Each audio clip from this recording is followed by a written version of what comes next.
Hey guys, welcome to another Founder Wisdom Podcast, CEO Wisdom Podcast AI edition. We have Kaushal Subedi with us.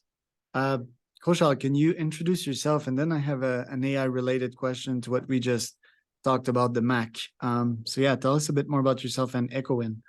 Absolutely. Thank you, Charles. Yeah, I'm Kaushal Subedi. I've been a longtime software engineer, and recently I started my new startup, Echo.win. We're an AI-powered call management solution. In a short amount of time, in 4.5 months, we went from concept to actually having a product that customers can use. But yeah, looking at my background, I've owned everything from a hosting company to a bunch of apps that did well back in the day in the Android App Store. So I've been kind of back and forth between full-time software engineering and entrepreneurship, but I'm pretty excited to be here. Cheers to that. This is my new cup. Reminds me of Nice. Cheers. I got death. one of these. I got one of these ones that kind of changes colors when there's coffee in there. Really? So it glows up. The Game Boy thing lights up when there's coffee in there, and it shuts down when it's not. So it's kind of cool. Game Boy, pretty cool. So it's like, were you Game Boy generation? Like, how old are you? I am Game Boy generation. I am 28 right now. I remember I forgot which exact one it was, but I had one of these Game Boys where you had to attach a light clip on top because it didn't have a built-in backlight. And I remember playing like Donkey Kong, and there were like a few other games that I really enjoyed. Pokemon. Yeah, Pokemon Pokemon, yes. was Once, definitely. I had the Blastoise one, the blue one. My brother had the red Charizard one, and yeah, we were farming. I believe they were called totems. So you defeated the totems, and they gave you rare candies, and I with see. rare candies, you could level up your Pokemons. I actually bought the Nintendo Switch version not so long ago. I stopped playing, but Nice. it was really fun. Such a simple game, and I've studied Pokemon and Nintendo, and the why it got like so successful, and it's just that it's ownership, right? Like us Mhm. humans, we like owning stuff and growing stuff. I remember, like me as a youngster, I used to have these army of little figurines that I would make fight against one another. I'd be the good, they'd be the bad, and I would always 100x outnumber them. Um, this was my little fantasy, like winning. We're like little beasts and very primal, especially when we're young. And yeah, the concept of just assembling your team, which is at your command and fighting for you, I think that was super successful, and gotta catch them all, like Right. to catch all of this. And that's the quest, and it's a long quest. That was pretty I think interesting. I absolutely agree with you. I think it is a sense of ownership. Like there were those like little pets you could own, and you'd have to take care of them. Like you'd have to feed them every once in a while, otherwise they would die. Those were pretty popular too. And with Pokemon, I think you're absolutely right. I think that's one of the best use cases of gamification I've seen before the term became popular. Yeah. I guess it came from the gaming world, so makes a lot of Yeah. sense. Japanese are next level when it comes to innovation. Like that was in the 2000s. Like it's very impressive, and what they built with Nintendo as well. Not sure about the economics of the Switch, but yeah, like the development in the games and the software must like be recurring costs, and then the hardware. Um, they had problems with their hardware as well, but I'm guessing it's pretty profitable as a company. So it's quite interesting. The question I had for you for the laptop, because we're talking about MacBook Pros and M1s and M2s, and yeah, I'm also going for that. By the way, cool move that they made with M1 and M2, because that's BMW performance package. Right. So I'm not sure if they got some copyright issue. Maybe they just grabbed it, but yeah, pretty smart move there for performance, right? So my question is, as we're gonna write, as we're gonna load and have AI scripts um, onto our computer, and have them run and scrape stuff, Mhm. what's a good computer for that? Because back in the days it would be like the Alienware ones, or I guess the Nvidia chips. that can run at AI algorithms. Do you think the M1 and the M2 is a good fit for that, or is even my premise not good that like it doesn't require that much RAM and GPU, because sometimes I just open 50 Chrome windows, my computer overheats. So how can I solve that? Absolutely, and I think that's a great question because I was actually discussing with some of my friends pretty recently. With M1, it's such a big shift in computing and the way we think about computing. Apple really took the experience first mantra they have always had and applied it to hardware, like all the way down to the chip, right? That's kind of where M1 kind of rose from. Like they didn't really have a need to switch the chip, really, because AMD was doing great things. I mean, they were probably not going to switch to AMD. But with the M1, one of the fundamentals they changed is that they started using shared memory. So Okay. typically, when you buy like a computer, right, like even these Alienware ones you were talking about earlier, typically you would get like some amount of RAM, and then there would be like a different amount of RAM dedicated to the GPU, right? Even if it does have a dedicated GPU. Now the bandwidth for both the GPU and CPU to reach the memory is so low that it can actually share the same pool of memory. So let's say you got a M1 MacBook Pro with 32 gigs of RAM. That actually also means 32 gigs of shared memory for your GPU. So when you're running machine learning models, a lot of the times the issue isn't the actual processing performance. It's actually the memory. Like a lot of these models, like especially like Stable Diffusion and a lot of these large language models, they require at least like 24 gigs of memory, especially like the ones that can generate, pretty decent type of output. With MacBooks, so if you look at the GPU side of things, right, like with these old school Alienware computers and whatnot, most GPUs max out at 12, like the RTX 4090, I think that's like the best one on the market right now. They max out at like 12 or 24, I think some of them have 24 right now. Correct me if I'm wrong. But with these MacBooks, now you can just spec out a computer where it's like, okay, I'm gonna get 32 gigs of RAM, and then you can use the same memory for AI too. So for the first time in history, probably Apple computers are a pretty good choice for machine learning tasks because of that, like because of the shared memory. And now if you look at the pricing too, like the M1, what do they call it? The Mini Pro, or do you know how they have Yeah. the Mini, but it's like a Pro version of that? Yeah. So I was actually comparing the price between that and like a typical PC build you would do machine learning tasks. And it turns out in some cases it's cheaper to buy the Mac than the Windows version, which is kind of counterintuitive to the traditional mindset that we have about these things. Yeah. And the next steps, I guess, is quantum chips. When do you think that will be? And is that essential to scale AI? I think quantum chips will make a big dent in the space of AI just because, the amount of massively parallelized computing we can do at that point is just going to be something we can't even fathom right now. That being said, I think we are still in the early stages. I know Google just released some news saying like they were able to, kind of virtualize some qubits and I'm actually going to refer you guys to just look at the press release, but there have been some like good advancements recently. And I think, AI is going to like leap way far ahead once quantum computing is generally available. But I have a feeling like we're probably going to see a lot more advancements in AI before we even see quantum computing being, commonly available. And then talking about Apple, they're kind of out of the AI race so far. They're a very Right. particular company, eh? Like hardware focused. I call them asshole, like not Apple. They're kind of pretentious. And by the way, I like them. I'm kind of an asshole in some shape and form sometimes. I wear Apple product all the time, but I think their arrogance is gonna lead to their demise pretty soon. Their Tim Cook is more of an operator than an innovator, and I mean that can last for a couple more years. But Right. they're kind of disappointing when it comes to product launch, right? Their ultimate product was like the Apple Watch, and it seems that they Right. don't mind, And yes, they've got a monopoly on the hardware, but I mean, yeah, they lack the innovation, and when consumers stop seeing you as innovators, that is also like that will lead to their demise. I'm pretty sure there will be another startup that will be agile, that will constantly be innovating and dropping new products. Plus Right. with the Apple quality, one doesn't mean the other, although on the short term it does. why are they not in the AI race?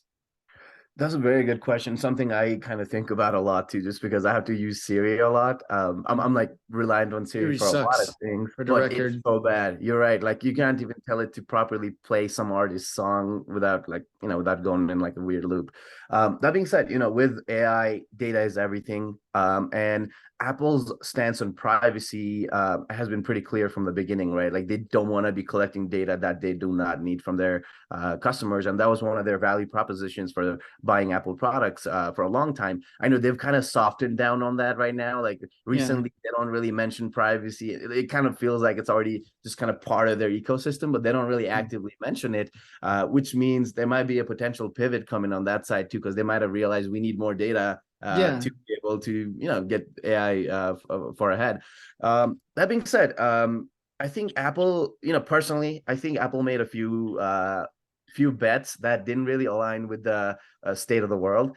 So there have been rumors and there have been a bunch of leaks and whatnot about Apple being heavily involved with the AR and VR industry. Like they've been working on something that's probably going to be out in the next few years, and it's in the AR VR sector. So I feel like they're going to get a good head start there, but they might have completely missed out on the AI train.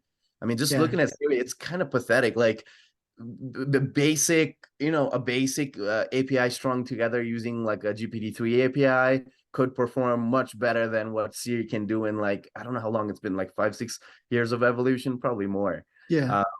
So that being said, Apple is a company with a huge capital reserves. So they do have alternative options, like just purchasing some other startup that's doing really well in AI already. So Yeah. that might be something we might see in the future. But as of right now, I'm in the same boat as you. I'm confused as to why they're not really making moves in the AI field.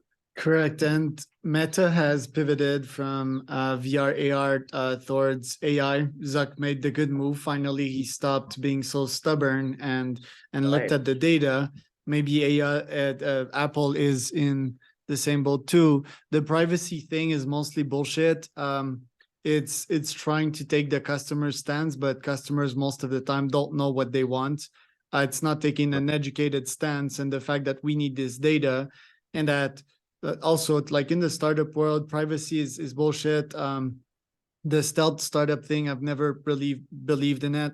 We're there once to share value. I believe in transparency and honesty to help the whole ecosystem, and that also forces you to be the U 2.0, and when Apple has an army of lawyers, like it becomes this really like this asshole culture. And last parallel I'll make on Apple is with LVMH group, the richest man in the world, Arnaud, whatever his name is. Apple is kind of on the same steps. It's a vanity business, and that also tells a lot about us humans.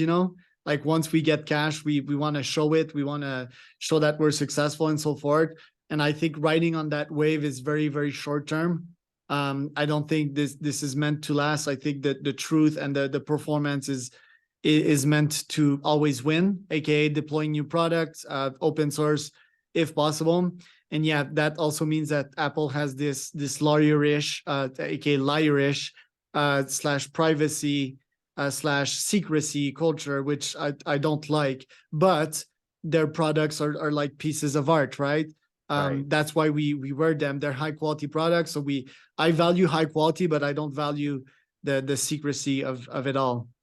I think I have to agree with some parts, and I think I have a little bit of different opinions on some parts of this. So the way I've always seen Apple is they're a very experience focused company, right? Like they care about there is a vanity element to it. Obviously, their products are expensive compared to the rest of the market, and they're not shy about like launching products completely new price bracket. They almost create the price brackets, right? Like when the headphones came out, AirPods, right? At first, everyone was making fun of them. Everyone was poking at them, saying like, "Hey, who's gonna put these tampons on their ears, like, and walk Yeah. around?" And then the price point too, right? Like they launched it, I think somewhere around $200, and for at that time, you could get pretty decent headphones for that price. Yeah. But what always happens is like they do build like products that are vanity ready, but they back it up with the experience. Like Correct. AirPods, they're so convenient that almost everyone I know uses it these days, right? Yeah, So I see that same trend continue with the rest of their products as well. But that being said, I do have to agree with what you said about privacy, because I think in today's world, privacy is mostly an illusion. Like one way or another, your data is going to get yeah, fed into machines that we have no idea are operating, and most of us have no clue what's going on with our data. yeah. Someone said this before. I forgot exactly who, but it went along the lines of like, Google knows the state of your mental state better than Oh you yeah, and your therapist do, which 100%. which is kind of scary if you think about it, and I think just the fact that people can't completely give up on privacy, because we like to have that sense of privacy even if we know that there's nothing going on. I think the fact that we're so held on to our beliefs on privacy is actually kind of, it's hiding the fact that the real world is operating differently than what we think is happening back then. I Yeah. mean, you probably heard of like the term security theory, where Nope. it's like, even in airports, right? Like a lot of these scanners, apparently they're there to make people feel safe. Like a lot of times their Yeah, success yeah, rate I've is heard that. not very great, but they just install them because people feel good about, like, being scanned, and like everyone else being scanned when they go to the airport. So it might be one of these cases where it's like companies are going to try to drag this concept of privacy all the way till the end, and then at some Uh, point, the truth is going to come out saying, hey, privacy is an illusion, it's not a yeah, real thing. yeah. It shows that most of us humans don't value honesty as well. Why do you have something to hide? It's just taboos also.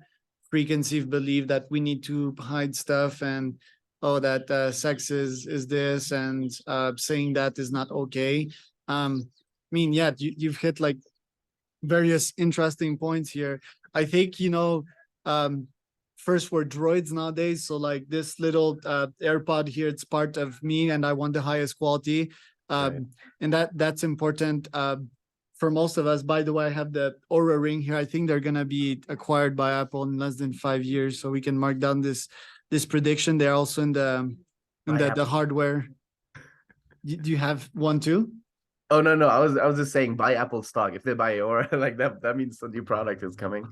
Yeah, well, it's going to be interesting on how they sync the data together, or who knows, they might be competing. But Apple, fascinating startup also. Like one of the last thing that Steve Jobs did when he was there, and that's the main problem, is the lack of innovation. Great book there.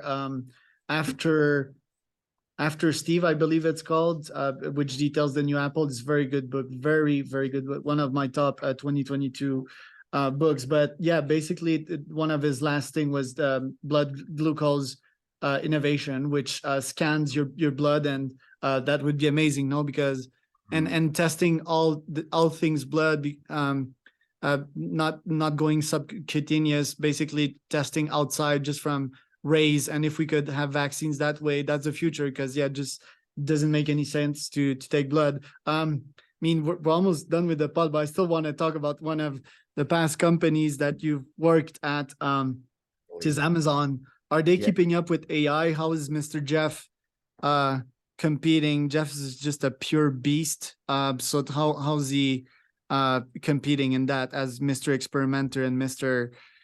Day One? Absolutely. Yeah, Amazon is a interesting company in the sense that they have their legs in so many different places. Like they're not just an e-commerce giant. They're not just a shipping and logistics giant. They're not just, they have like 20 Yeah, different like big verticals they're trying to tackle at so the same time. impressive. So that being said, things come and go within Amazon is what I realized. That being said, there is a pretty solid innovation culture within there. So I quit I think it's been about 5 months now. When I quit, AI was the AI hype hadn't even started, right? Like companies hadn't really gotten on board with AI. That being said, Amazon was using AI internally for a lot of things, everything from personalization to product recommendation to everything else. But what we see right now with like Chat GPT and OpenAI and all the generative AI stuff we're seeing right now, Amazon was pretty far behind back then, as in like they had no news about it, right? Like they probably had some research project within some labs, That being said, recently I saw that they're kind of embracing, the rise of generative AI, and they started contributing back to the open source world. And I think the way I see it is they've always been a big giant in the cloud space. So it's probably going to come out from the infrastructure side first. So they're probably going to make machine learning operations, MLOps and infrastructure easy. And they're probably going to, knowing Amazon, they're probably going to abstract it to a point where it's like super easy for any company out there to kind of get their machine learning pipeline set up to like fine tune or retrain their models and whatnot. That being said, I am expecting a lot more from Amazon. They're a huge company with a big budget.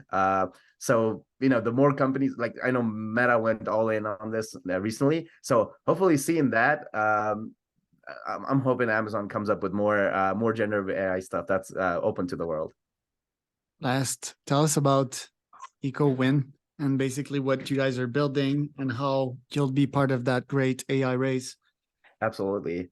So Echo.win, it kind of started as like a little pet project of mine, right? I was trying to build this tool called Pluto, and it's just like a little like it kind of goes back to our talk about Siri. So it's a little it's like Jarvis. If you watched Iron Man, it's like Jarvis. Yeah. It's like a little personal assistant that can help me out with my personal tasks, right?